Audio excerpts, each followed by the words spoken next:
మళ్ళీ కొత్త కాన్సెప్టా? ఊపిరి పీల్చుకోవడం కూడా టైం ఇవ్వట్లేదురా. ప్రభు హరి రామ్ కృష్ణ రాధం జగన్మోహన్ రెడ్డి క్యా హువా?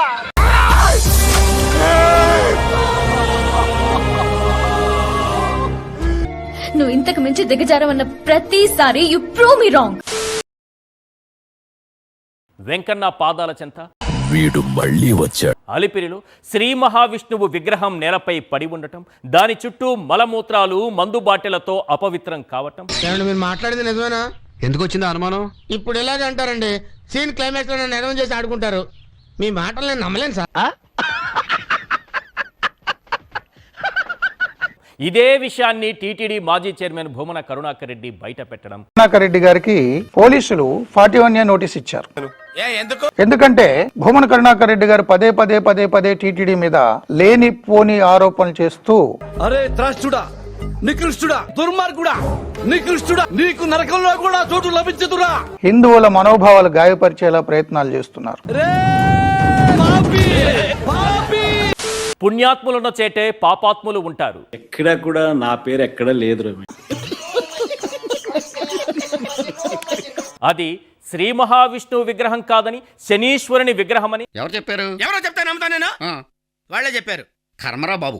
మహిమాన్వితులైన కొందరు టీటీడీ బోర్డు మెంబర్లు భక్తిపూర్వకంగా సెలవిచ్చారు.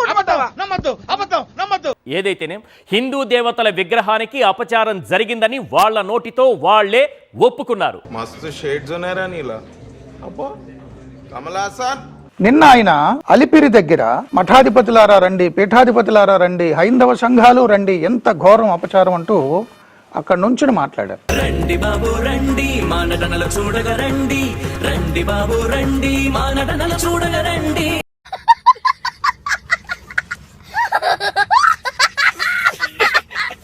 ఒక్కసారి అది ప్లే చేయండి, నేను చెప్పాలి విత్ డీటెయిల్ ఎవిడెన్స్ నేను చెప్తా. సాక్షాత్తు శ్రీ మహావిష్ణు విగ్రహానికి పట్టినటువంటి దుర్గతి. ఏం పాయింట్ పెట్టావన్నా, సూపర్. ఇంతకంటే ఘోరము పాపము మరొకటి లేదు. జోకులు బాగా వేస్తావే. రెడ్డి గారు అక్కడికి వచ్చి పూజలు చేసి నమస్కారాలు చేసి ఏదో ఒక కార్యక్రమాలు చేసి, ఏం యాక్టింగ్ చేసినావు రా కౌశిక్, ఏం యాక్టింగ్ చేసినావు రా కౌశిక్. వైసీపీకి సంబంధించిన వైఎస్ వివేక హత్య కేసుకు సంబంధించిన ఇష్యూ నుంచి ఎందుకు సార్ పాతగాయని మళ్ళీ రేపుతారు? ఇదిగో ఈ రోజు ఈ శనీశ్వరుడి విగ్రహం వరకు కంప్లీట్ గా గూగుల్ కి దొరికేస్తున్నారు వీళ్ళు. గూగుల్. మీరు మర్చిపోయారు, జనం మర్చిపోయారు, దేశం మర్చిపోయింది, గూగుల్ మర్చిపోతగా ఇట్టా కొడితే అట్టొచ్చే. అందుకే సార్ దేవుడున్నాడు అనేది. ఒక్కటి మాత్రం నిజం, వెంకన్న పాదాల చెంత ఇలాంటి దృశ్యాలు చూడాల్సి రావడం హిందువులుగా మన దురదృష్టం. ఎవడడిగాడ్రా నిన్ను? ఎవడడిగాడ్రా? నడి రోడ్డుపై పడి ఉండటం ఇంతకంటే అపచారం ఇంకొకటి ఉంటుందా? అటు చూడు బే. ఇప్పుడు కరుణాకర్ రెడ్డి గారు ఎక్కడ నుంచున్నారు? టీటీడీ అలిపిరికి ఒక 300-400 మీటర్ల దూరంలో ఉన్న పాత చెక్ పోస్ట్ కార్ పార్కింగ్ దగ్గర నుంచి మీరు గూగుల్లోకి వెళ్ళి 2022 వర్సెస్ 2025 అని కొడితే అక్కడే ఆ విగ్రహాలన్నీ పడున్న ఫోటోలు లైవ్ లో కూడా ఉన్నాయి. అన్నా నువ్వు అట్లా అనొద్దన్నా. ఆశీర్వదించండి మావయ్య. జగన్మోహన్ రెడ్డి గారు ముఖ్యమంత్రిగా ఉన్నప్పుడు 2022లో నిన్న ఆయన నుంచున్నప్పటి ప్రదేశం అదిగో గూగుల్లో 2022. నేను ఇలా బుక్ అయిపోతా కల్లో కూడా ఆడుకోలేదు. ఊరుకోవాలడు నేను వెళ్ళిపోతా.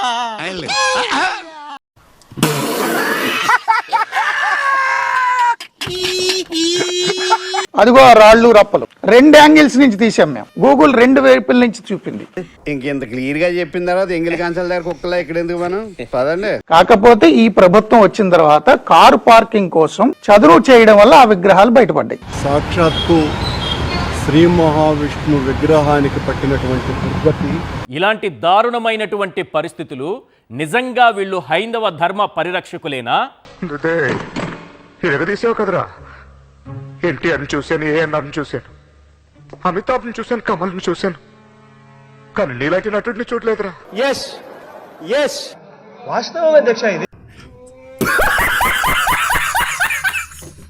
వాస్తవంగా 22 సంవత్సరాల నుంచి అక్కడే పడి ఉందట. ఎందుకయ్యా అంటే అప్పుడు శిల్పి అక్కడ విగ్రహాలు, అనేక విగ్రహాలు చెక్కుకునేవాడు. అది నిజం సార్, కనపడుతుంది కదా, నువ్వు చెప్పేదేంటి? ఈ శిల్పులు తమకు పనికొచ్చే పూర్తయిన విగ్రహాలని పట్టుకెళ్లారు. ఇది మధ్యలో వదిలేసిన విగ్రహాలను అలా వదిలేసి వెళ్ళిపోయారు. 22 ఏళ్ళుగా అలాగే పడుంది. అర్థమైందా అని అదేంటి విషయం. 22 సంవత్సరాల నుంచి అక్కడే పడుందట. అది మహావిష్ణు విగ్రహం కాదు, అది టీటీడీది కాదు, ప్రైవేట్ శిల్పి చేసుకుంటున్న పనులు. దీన్ని ఎంత సీన్ చేశారు? అందుకే టీటీడీ ఇంజనీరింగ్ విభాగ ఉద్యోగి పోలీస్ కంప్లైంట్ ఇచ్చారు. దాని మీద పోలీస్ నోటీస్ ఇచ్చారు. అనుకున్నదొక్కటి అయినది ఒక్కటి కోల్తా కొట్టిందిలే బుల్బుల్ పిట్ట.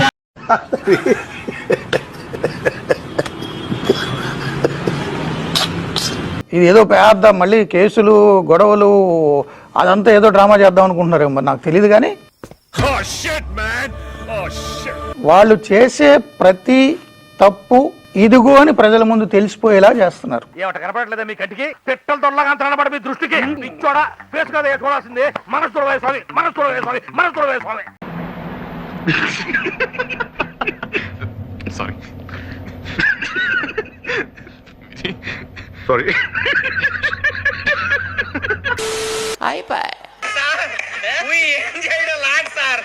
ఈ కార్యక్రమం ఇంతటితో సమాప్తం. రేపు ఇదే అలవాసులపై మళ్ళీ కలుసుకుందాం. అంతవరకు సెలవా మరి. నా ఛానల్ పేరు గుర్తుందిగా? Please like, share, subscribe.